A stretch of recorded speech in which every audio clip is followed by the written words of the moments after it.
Hey everyone, I'm Brian Parks, and in this video, I want to talk about the different levels of software engineering. So, associate software engineer, mid-level, or just software engineer, and senior software engineer. And then there are some other titles that some people might have that we'll get into a little bit later. So, what do these mean, and how do you know when you've advanced from one level to the next? Um, you might see in a lot of job descriptions that uh, they tend to correspond to uh, certain ranges of years of experience, but it might be like 0 to 3 years is junior or associate, and 3 to 5 is mid-level, and then 5 and beyond is senior. But that's kind of the problem on the senior end. There are some people who are senior software engineers who have been senior software engineers for years and years and years, and it feels weird. It doesn't feel like it should be a terminal position. Yet there are people who have been there their entire careers. So what makes them, what makes a senior software engineer with 15 years experience different from a senior software engineer with 10 years experience? Does the 15-year experience are they somehow better or smarter? And the answer is really no. The degree of seniority in software engineering has nothing to do really with years of experience, though that does tend to play into some of these things. You can't be a senior software engineer with 0 years experience. It just doesn't work that way. Um, the other aspect is that every company is different. So at some companies, you might see someone with 5 years experience as a senior software engineer, and that's kind of the expected bar. Other companies, you might see mid-level software engineer as kind of the place they expect everybody to get to and be. And then some people who are really, really strong in some of the more nuanced aspects of the platform, they get to be senior software engineers. And the pay scales are calibrated accordingly. But every company is different.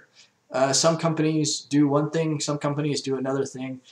But obviously that by itself doesn't necessarily help you figure out where you are. So hopefully in this video, I'll give you some idea of kind of where you fall on the general scale, and at least give you the bullet points to talk about when you're applying for a job or talking to a company who has, you can tell by the job description that they have a higher bar for senior software engineers. So you may have been a senior software engineer another place for a couple years, but you're applying for a mid-level position at this company because they have a higher bar, or they have a lower bar for senior software engineer.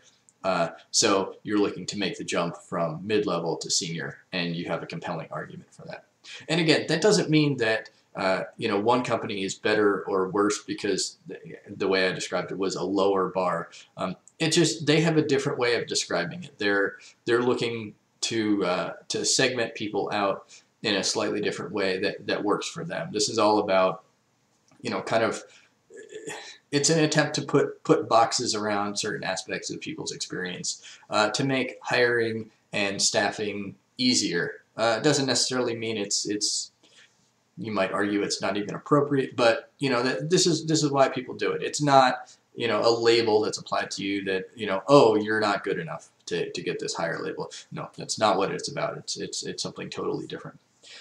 So for me, the thing that makes the difference between associate, mid-level, and senior really boils down to a concept that I heard articulated really well a few years ago by someone who I see as a really good leader in his organization. I think he's the CTO of his company now. And he said that a developer's job is to learn. And more specifically, that means that a senior developer's job is to teach. And let's dive into that a little bit more. So what that ends up meaning is that the mid-level developers end up writing the most code because as an associate developer, you're learning most of the time, the vast majority of the time. So you just can't write as the same volume of code as your mid-level colleagues or your, even your senior colleagues. There just isn't enough time in the day, and that's okay. You shouldn't feel held to the same expectations as far as output of code as other people.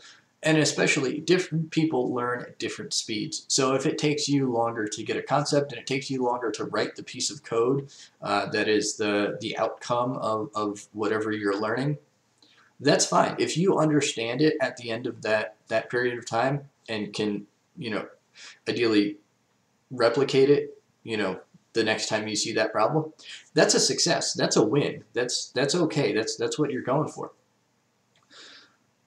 Now, as a senior on the other side of the spectrum, you might be able to write the code faster than a mid-level or a junior, but that doesn't mean that you're better or smarter. It's nothing like that.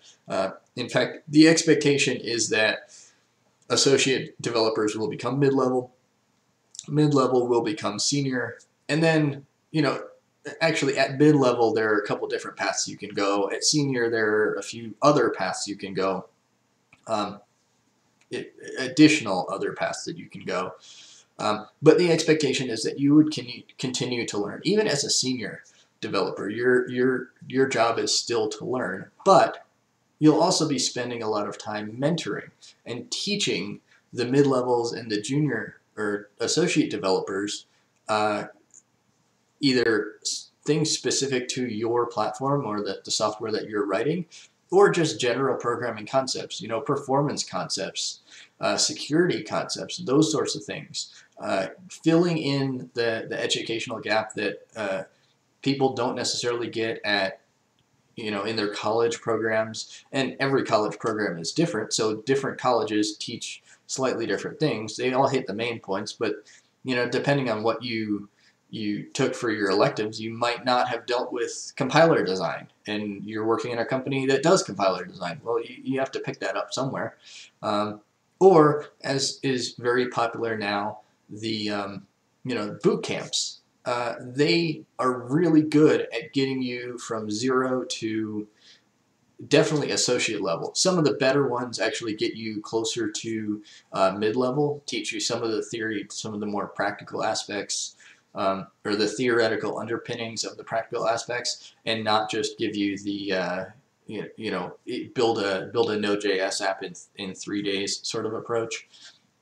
So depending on what you've learned there, you might have different supplemental educational needs, and your colleagues are great resources for that. So as a senior developer, it's your responsibility to teach other people in your company and bring them up so that they get closer and closer to senior, and hopefully surpass you. Right? This is not a competition. You're not trying to solidify your job security and increase hit by bus factor. So as a senior dev, it's not your responsibility to be the only one who knows this specific part of the code. It's your responsibility to share that knowledge with everybody in the company so that anyone can work on any part of the code base. That's a very agile concept. It's a very modern software engineering concept, and that's really it's being a good team player and being a good employee.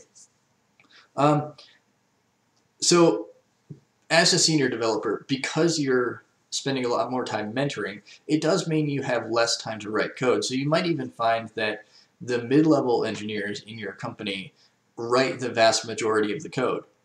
Again, that's okay. There's nothing wrong with that. As long as everybody has that educational understanding and gets the education that they need, learns what they need to in order to solve the problems, that's good. It brings everybody up, brings your entire company along, and just improves both the quality of the code and ultimately the value of the company, the value of the software that you're writing, and ultimately serves customers better, because that's really a big thing, and that should be everybody's focus is the customer. Unfortunately, not every company sees it that way, but by sharing the knowledge, you really serve the customer really well. Now, you may also have some other titles in your organization, things like principal software engineer or lead software engineer. And these are, I wouldn't necessarily call them additional levels on top of senior. They're more specialized roles within kind of the senior category. So a principal software engineer might be more responsible for setting the patterns that get used, or mentoring even more people. So as a senior software engineer, you might be primarily responsible with mentoring the mid-levels and associates in your own team, you know, your own agile team, or whatever. Whereas a principal software engineer, you might be responsible for mentoring or helping mentor. It's a collective effort among all the senior software engineers, helping mentor not only the people on your specific team, but maybe 2 or 3 other teams. And then as a lead, that might be, again, a more specific role where you might be kind of the technical lead on a specific project, or you might be the main point of contact between your team and engineering leadership or something like that. It doesn't put you at a level above all the other senior software engineers as far as technical knowledge. You just have additional responsibilities as part of your role within the company. And then there's also the software architect category. Now, software architect is definitely another career path. You can go from being an engineer, you can obviously go the management path. Architect is a more technical path. So you may or may not actually have people reporting to you.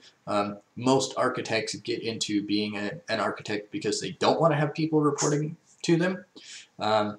But you are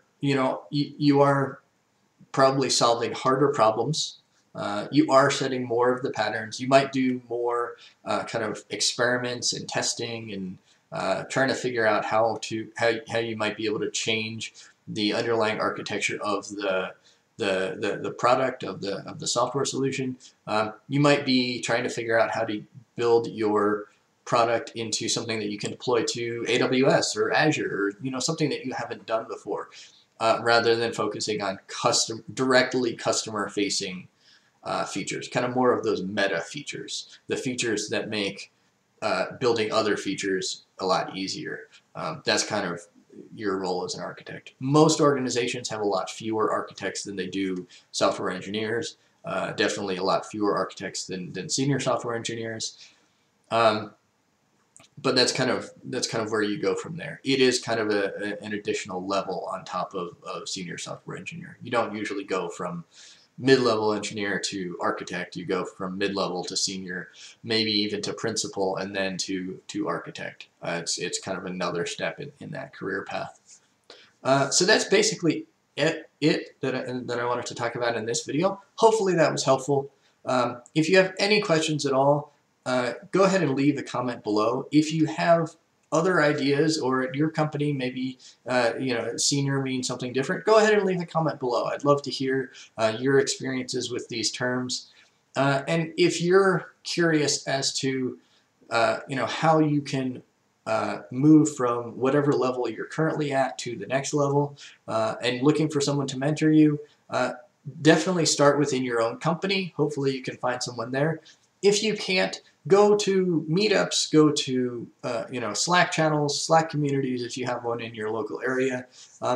Otherwise, you can definitely send me an email. I don't know if I will have the time to mentor you, though I'd love to. I'd love to have more time in the day than actually exists. But I'll help you find someone and look in your network for someone who can mentor you. And if you have specific questions, I can definitely answer those. So yeah, thanks for watching.